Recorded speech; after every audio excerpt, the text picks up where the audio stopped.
konsumatorët në Kosovë aktualisht nuk I mbron as ligji. Të njëjtin presidentja Vjosa Osmani ja ktheu për rishqyrtim Kovendit në nëntor të vitit të shkuar dhe aty mbeti. E në ditën ndërkombëtare të konsumatorit, përfaqësues të organizatave që merren me këtë çështje thonë se konsumatori vazhdon të jetë I rrezikuar nga produktet të dyshimta. Kudo në megjithatë gjejmë produkte të cilat nuk I përmbushin standardet.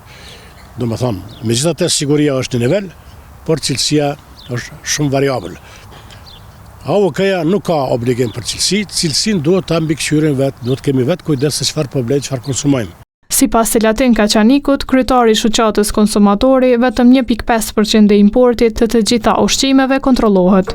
Shumë artikuj, disa artikuj që megjithatë shpëtojnë nga kontrolli, sepse 1% kontrollit, sipas modelit ose ekzemplarit të rastishëm, nuk mjafton për të thënë se edhe 98.5% janë të kontrolluara, sepse gjithmonë mund të përrydhet ndonjë.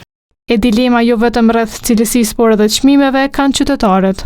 Nuk ka kontroll, ja përsa prodhimet që po I nxojnë vende të tjera me lloj trajtume me pesticide, me rastin me këto mandarinat e me anë. Ka pas edhe ngritje dhe zbritje çmimeve, po mirë.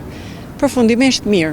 Mundet me qenë më mirë. Sipas të dhënave të Departamentit për Mbrojtjen e Konsumatorit në kuadër të Ministrisë së Tregtisë, që nga 1 janari janë raportuar 907 ankesa.